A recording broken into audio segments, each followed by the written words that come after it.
Okay, we are now at day 25, which means only 41 days are left. So, progress so far.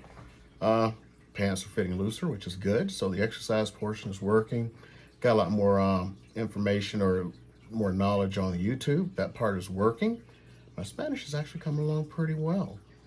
I want to up that still because, like I said, I should have started the level that I'm doing now back in November. Just got off of a Zoom call, of course, with on something, working with VA clients. That's all I do anyway. But this is a new lender to me, and I just wanted to be able to possibly work with their clients, help them out, because I want to help my fellow veterans out. So yeah, they're called the Veterans Lending Group. So let me just make sure I'm gonna pull this up here. In case you're a veteran, they actually sound like they had, yes, Veterans Lending Group. Just in case you had a loan thing, you're a veteran or something. It seemed, so far from what I've been going through, they seem to be very good. I like them. They don't charge an origination fee, and that is a pet peeve of mine. So without getting too deep in origination fees, it's just 1% of kind of like free money. Some charge it, some don't. A lot of the people I know work with VA, especially the local lenders, don't. Most of the national lenders do, and it is an absolute screw job to veterans from multiple ways. It doesn't sound like they charge it, so that's a good thing, very, very good thing to veterans. So that significantly lowers your closing cost. So I'm hoping to do some great things with them, like I have with the other lending partners I have. I work with VA. One of them is a lender, and they charge the 1%, and it's kind of like just chokes me up. And the other one is just a regular referral source. It's just that they said that I did so well with the VA loans because they couldn't find any realtors to do VA here in the Las Vegas area well enough. So they ended up I get the first dibs on all the VA loans. So that's good. About the only issue is look at the news. I've had a plethora of guys, uh, who can't pay that $20,000 over, which is pretty much the average for a decent house right now. So closing costs plus 20 grand, let's call it what it is. It could be up to 30 grand. That's a bridge for a lot of people they can't cross, unfortunately. And the prices are not going down. I want to tell you this one real quick. This is real funny. So I think I talked about it. Got this cash buyer. So we put an offer in on a house they really, really, really loved. Had great views. So, it's a good offer and all. Now I told the agent, if you get something higher or something, just let me know, counter. My guys are good for it. And they weren't supposed to go through and like look at offers until Monday.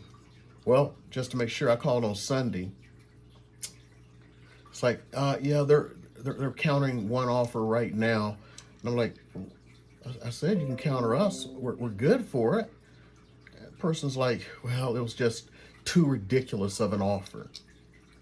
So can you imagine how high it was? So we're doing cash, they're doing cash, and these houses are over like $500,000. So this cash is just tearing it up here. A lot of these guys from California, somebody asked me one time, how are they affording this? And it's like, it doesn't matter to them because a lot of these guys, like I was looking at something from a dude in San Diego, bought a house back in 20 years ago. The guy actually lives here. So I guess he's keeping his house in San Diego. He just said it was valued at like 1.6 million. And I know 20 years ago, the guy probably paid $250,000 for it. So he's got, after all, it's all said and done, what, 1.35 million, if my math is correct. You can't compete against that. They can come here, throw down any amount of cash they want, any amount of cash, and still be rich. They got a house now. They can put furniture in the house, renovate the house, buy 2 new cars, 3 new cars. They got kids. take a few vacations, and they haven't even been touched. Can you imagine that? Let's say a house is $550, you put $600,000 on it. I just said 1.35 million, so that's $750,000 left. Completely refurnish and renovate the house, 150, got 600,000 left. 2 new cars, one for you, one for the spouse, 500,000 left. No car payment, no house payment, and you got 500,000 to play with. It don't matter what your salary is. You can work at McDonald's flipping burgers. 500,000. That's if you did a 5% rule on that, not worrying and want money to last forever. That's $20,000. $20,000. According to how everything was structured, that could be tax free. 20,000 tax free. It's like $1,800 a month. On top of the $1,000 a month you're getting from Burger King. And now you ain't got a car, you ain't got a house payment. So even if you're in a crappy apartment right now in Las Vegas, the crappiest apartment is $1,000. So, but you're living in a nice house. Remember, you paid $600,000 for it, so that's nice. So that $1,000 you would have spent on that crappy rent, that takes you up to $3,800. Those 2 cars, even if you bought them used, your payments would have been $800 a month for the 2.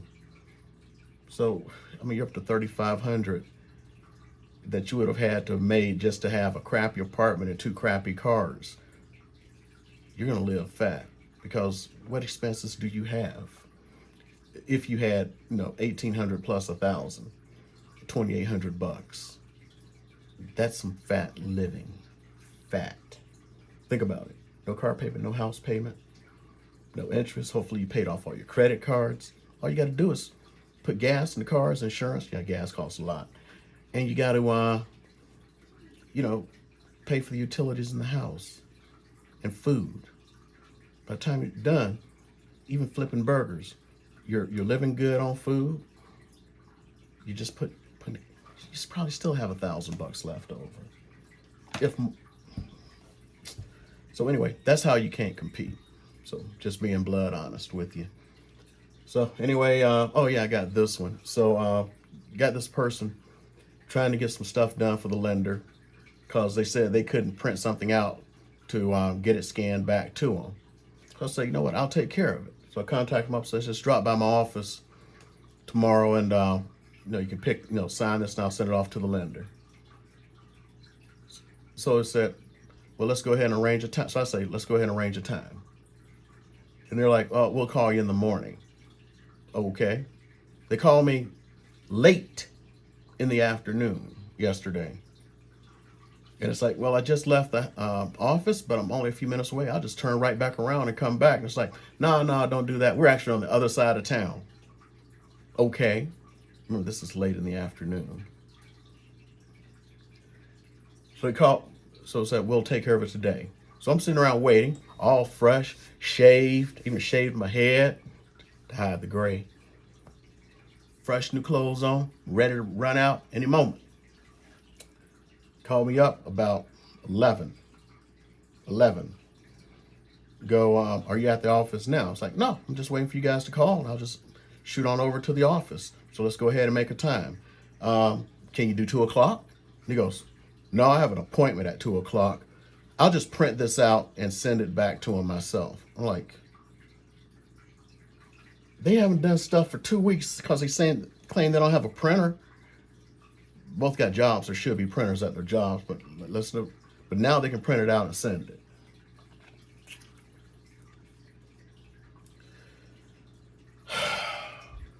This is how this crap works with a lot of folks.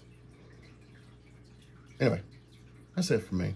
I wanted to do some kind of unboxing because I got so much built up, and that's about it. But hit you up tomorrow because now I'm not going to the office, all dressed up and no place to go. I will just try to catch up on all my transactions. Like I got 1 million transactions. I got like 3 to catch up on.